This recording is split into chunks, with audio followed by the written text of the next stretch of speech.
Hello and welcome back to the video on the rest of the and to another edition of Raw Out of 10. It's a big show today because of course it is the go home show before Crown Jewel. We had some big stars on the show, Roman Reigns, Brock Lesnar, etc, etc. And yeah, it's also kind of a Halloween special as well, of course.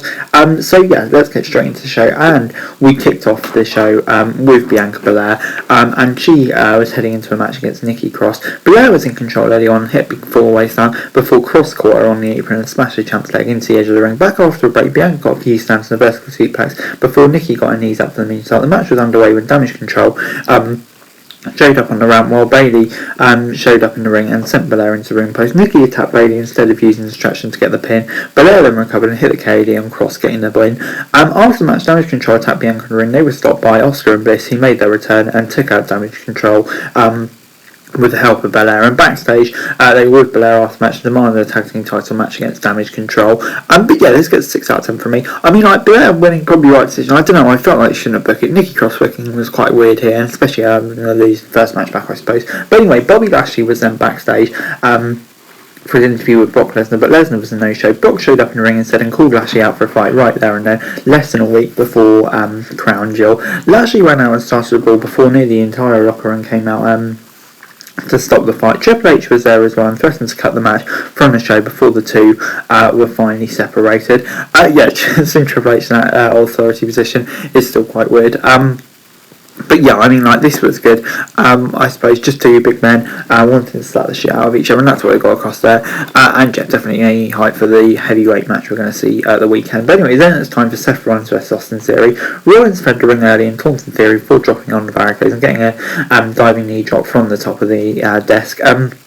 Theory then dropped Rollins on the desk before we headed for a break. Back on Rollins and Austin outside and hit a big dive before getting a Falcon Arrow in the ring for a near fall. Rollins got a super kick before Theory countered the pedigree. The two traded roll-ups before Theory got the rolling blockbuster for a near fall. Rollins then set some big moves before Theory missed a handstand but got a super kick and another forearm. Rollins reversed the pedigree and came back with a solid stomp, picking up the victory. And yeah, much more babyface looking Seth Rollins here, which is interesting. And yeah, a really good match, really strong match. So yeah, I'm going to give it a 7 out of 10. And yeah, definitely intrigued to see the direction they're taking Seth in. But another loss for Theory. I think it's all part of this plan, to be honest. But anyway, Roman Reigns showed up with Paul Heyman next. Following the Uzi chance, he said Jay will return soon, a more Uzi version. The Tribal Chief then talked about the GOAT and that there was no way he would lose to the guy who had only had 2 matches in WWE. Heyman was talking about when Miz made his entrance. Miz said he taught Logan Paul everything he knows except for the right hook. Miz offered Roman his help with the match, but Roman helped him with the Dexter Lumis issue. Roman asked why everyone was talking about Logan Paul knocking him out with a Superman punch when The Miz was knocking him out. Roman was still speaking about and said they should all be worrying about him knocking out Logan Paul.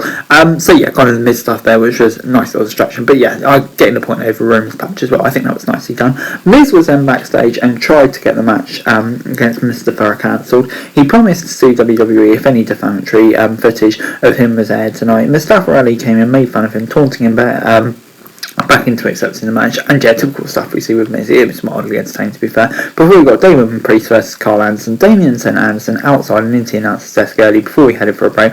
Back on Raw, Priest got a big suplex before Anderson caught him with a big boot and a knee strike in the corner. Anderson then got a spine buster before a distraction from the Judgment Day allowed Priest to hit Flatliner. Priest set up for the reckoning, but Anderson caught him with backside before picking up the victory. And yeah, big win for the never openweight champion. A brawl broke out and Rhea Ripley took out Gallows with a low blow. Styles and Anderson were wiped out as well before Balor hit a coup de grace on Styles and Dominic hit the Frog Splash. Yeah, I mean, like, kind of I don't know, it was 50-50 booking here, but to be fair, just 1 week out of the pay-per-view is it's understandable, to be fair. So yeah, I'll give it a 6 out of 10.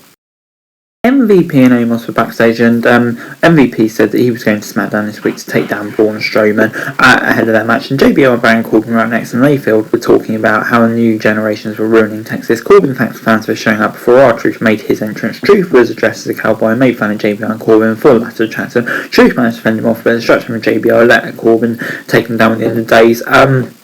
True City Boy, it's called with dominance. Yeah, this was always going to happen between these two at some point with JBL there. But anyway, it's then time for Riddle versus Otis in a Halloween street fight.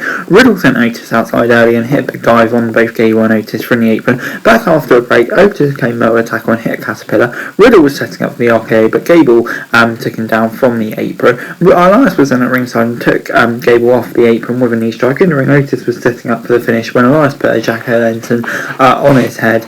Riddle came in with the RKO and Otis picked up the victory. And yeah, 7 out of 10 from me.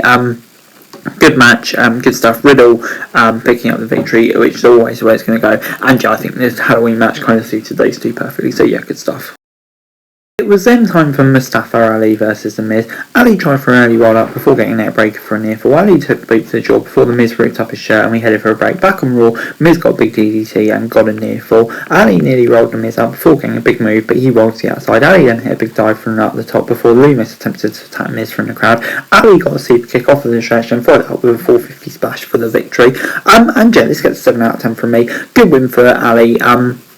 Yeah, much needed win as well. Miz, I mean, like, yeah, the whole City Bots with him continues. He can eat the loss, especially when after this, Johnny Gargano was interviewed and had some early interactions with Dexter Loomis. He then revealed an audio recording of the Miz talking about paying Dexter Loomis to attack him. Gargano theorised that Miz must have paid Dexter to attack him to get out of matches he couldn't win, but eventually must have stopped paying and causing Dexter to turn on him.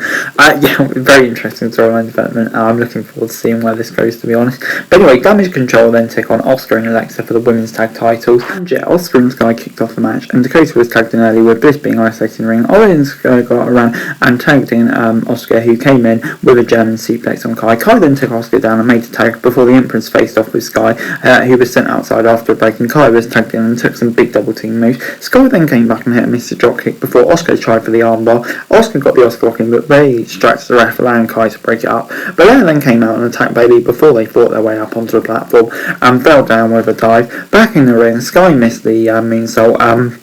After Bliss sent Kai into the steel steps, Bliss then came in and twisted Bliss on a down Sky and picked up the victory. And Jen, new champs, I was shocked by this, really pleased for Bliss and Oscar, gives them something to do. Bliss maybe not joining Wyatt like I kind of suspected, but yeah, this was still very good stuff, so I'll give it 6.5 out of 10. But yeah, I'm just not so sure about Damage Control losing titles so soon. I don't know, I just not sure about their booking so far. I'm not totally sure anyway, so yeah, I'll give it 6.5 out of 10. They segment can't choose between the two. Overall, Raw this week gets a 6 out of 10 from me. Yeah, I thought it was a decent episode of Raw this week. Lots going on, lots to keep me interested. And yeah, I mean, interesting developments in the women's division, that's for sure. Some big shows on the show. And yeah, lots of segments are really good and definitely got me more hyped for Crown Jewel this Saturday, which is looking like an interesting show, to be fair. So yeah, good stuff. But anyway, guys, that's it for you. Thanks very much for watching. Remember to like, share, subscribe, no thoughts, comments down below, and follow this show for daily wrestling news and subscribe to my channel, subscribe, and I'm greatly appreciated. Thanks very much for watching. Peace. So.